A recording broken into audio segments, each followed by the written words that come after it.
आज का हमारा टॉपिक है कंसंट्रेशन टर्म्स। ठीक है, कंसंट्रेशन टर्म्स आज हम पढ़ेंगे। हमारी इसमें 9 कंसंट्रेशन टर्म है। पहला जो कंसंट्रेशन टर्म है आज हम उसको डिटेल में पढ़ेंगे, जो है वेट बाय वेट परसेंट। ठीक है, सबसे पहले हम समझते हैं सॉल्यूशन। सॉल्यूशन क्या होता है? ये सॉल्यूशन सॉल्यूशन किससे मिलके बनता है? सॉल्यूट से और सॉल्वेंट से मिलके हमारा बनता है सॉल्यूशन। तो सबसे पहले हम समझेंगे सॉल्यूट क्या होता है। सॉल्यूट क्या होता है? जो सॉल्यूशन में कम अमाउंट में होता है उसे हम बोलते हैं सॉल्यूट। जो सॉल्वेंट में ज़्यादा अमाउंट में होता है, जो सॉल्यूशन में ज़्यादा अमाउंट में होता है, वो होता है हमारा सॉल्वेंट। ठीक है, मोर इन अमाउंट वो होता है हमारा सॉल्वेंट। ठीक है, तो सबसे पहले कंसंट्रेशन टर्म्स लिखते हैं। पहला कंसंट्रेशन टर्म क्या है हमारा? पहला कंसंट्रेशन टर्म है हमारा wait by wait percent.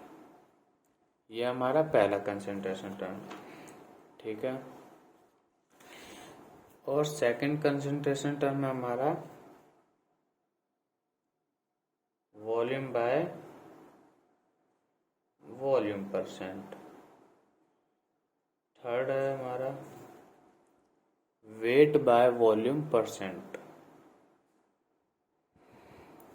Weight by volume percent. चौथा फोर्थ क्या है हमारा?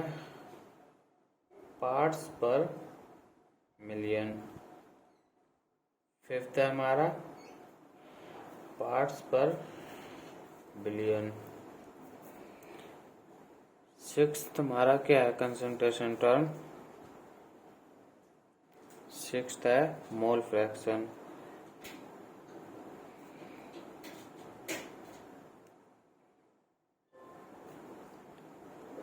सेवंथ क्या है? सेवंथ कंसंट्रेशन टर्म है मोलैरिटी। एट्थ है हमारा मोलैलिटी।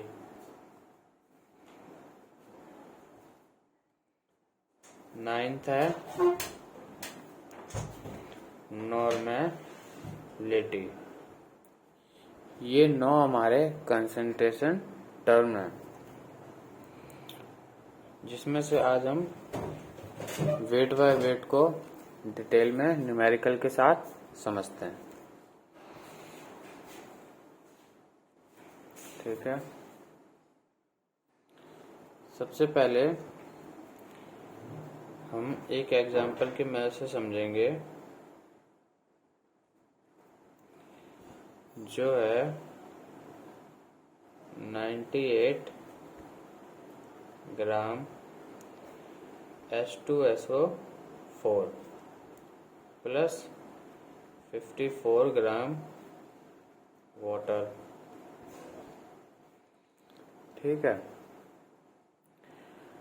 54 gram water. 98 ग्राम H2SO4 प्लस 54 ग्राम वाटर। तो इन दोनों में क्या सॉल्यूट है, क्या सॉल्वेंट है? तो हमने क्या बोला था, जो ज्यादा अमाउंट में होता है वो होता है हमारा सॉल्वेंट। तो इसमें ज्यादा अमाउंट में क्या है? H2SO4। तो ये इसका मतलब सॉल्वेंट हुआ।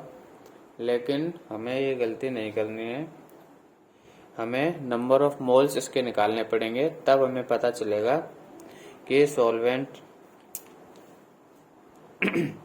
सॉल्वेंट है या ये सॉल्वेंट है या ये सॉल्वेंट है। नंबर ऑफ मोल से पता चलता है, ऐसे पता नहीं चलता है, नहीं तो हमारा न्यूमेरिकल यह सवाल गलत हो जाता है।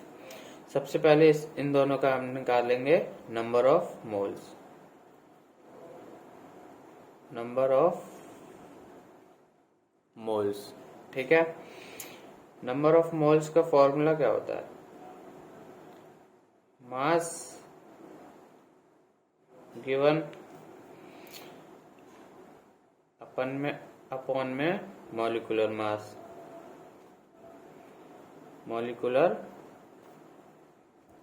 मास, ये होता है नंबर ऑफ मोल्स का फॉर्मूला। ठीक है,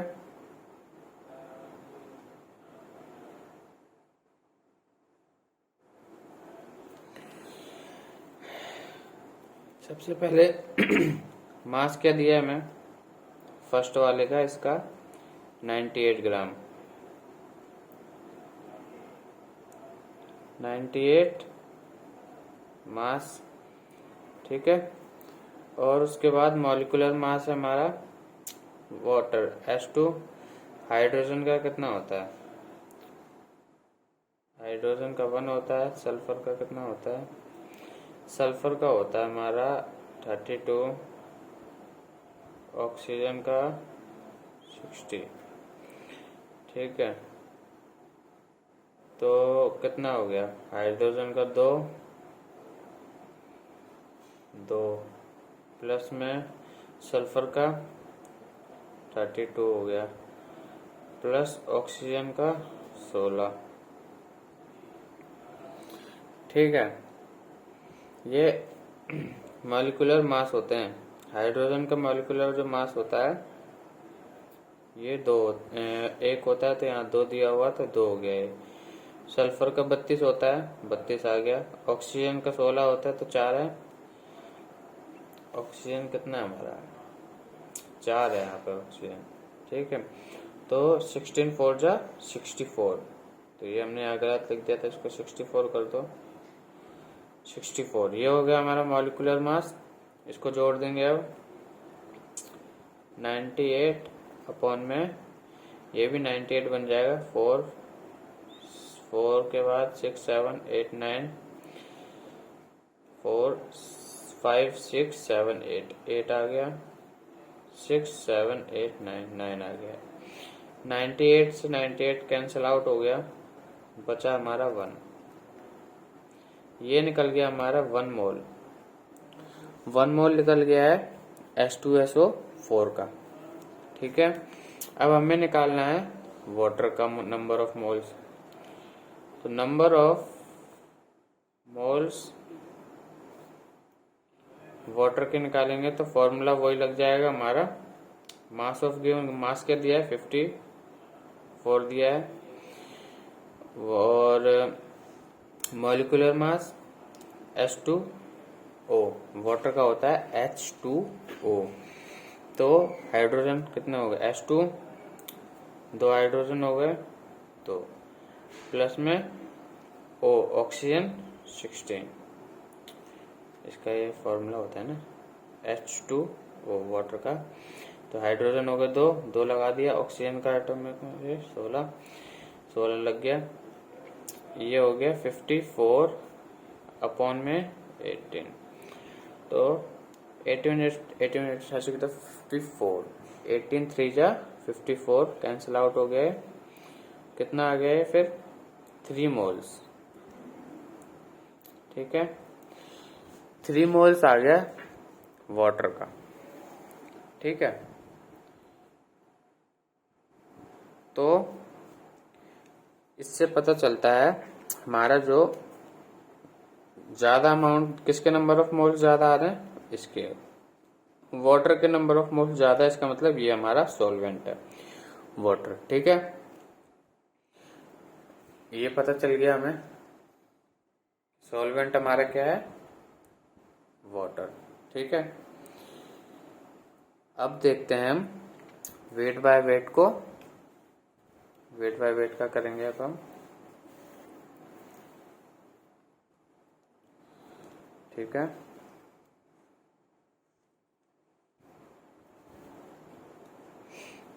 यहां लिखते हैं, सीधा कर लूं थोड़ा, सीधा हो गया, हो गया। यहां लिखेंगे हम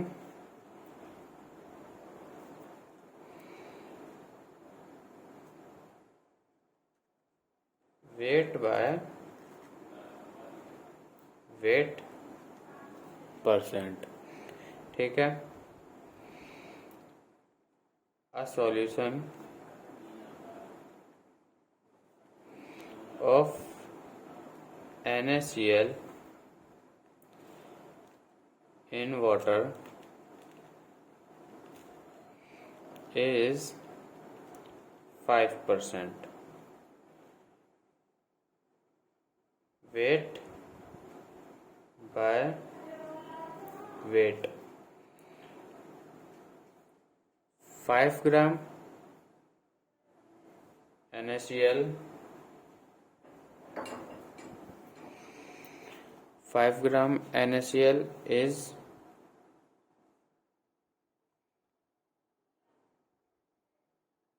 present in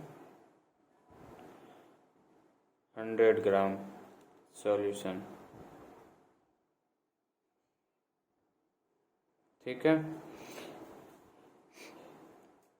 wait by wait percent, a solution of NaCl in water is present 5%। Wait by wait 5 gram NaCl is present in 100 gram solution. ठीक है। तो हमारा वेट बाय वेट परसेंट का क्या फॉर्मूला होता है? मास ऑफ सॉल्यूट अपॉन में mass of solution.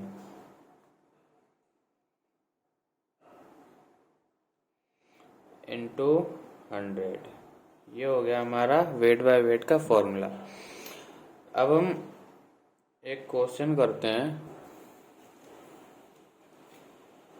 ठीक है। क्वेश्चन है हमारा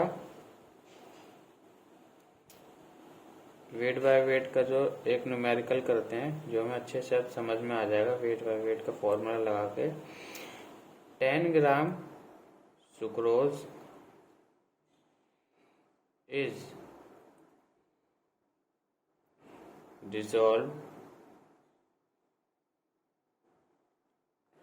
dissolved in 100 gram water। Find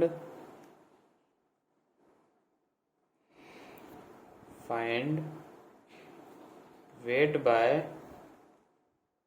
weight percent. तो क्या है क्वेश्चन में, क्या बोला? 10 gram sucrose is dissolve in 100 gram water, find weight by weight. तो हमारा क्या है वेट बाय वेट का formula? Mass of solute upon में मास ऑफ सॉल्यूशन। तो सबसे पहले मास ऑफ सॉल्यूट क्या हमें दिया हुआ? 10 ग्राम सुक्रोज लगा दिया हमने 10 ग्राम। मास ऑफ सॉल्यूशन क्या है हमारा? 100 ग्राम वाटर दिया हुआ है हमारा डिजोल्व में। तो 100 ग्राम वाटर में 10 ग्राम सुक्रोज मिक्स है। तो हमारा सॉल्यूशन क्या हो गया? मास ऑफ सॉल्यूशन हो गया हमारा 110 इंटू 100 लगा दिया। 0 से 0 कैंसिल आउट हो गया, इक्वल में 100 अपॉन में 11। ठीक है। इसको 11 से 100 को डिवाइड करेंगे तो इक्वल में आएगा 9.09%। ठीक है। डिवाइड करके देख लेना। ये हो गया हमारा न्यूमेरिकल वेट बाय वेट का। वीडियो अच्छी लगी हो तो लाइक सब्सक्राइब करना और कमेंट में बताना कैसी क्या इसमें कमी है वीडियो में, तो उसको सुधारने की कोशिश करूँगा।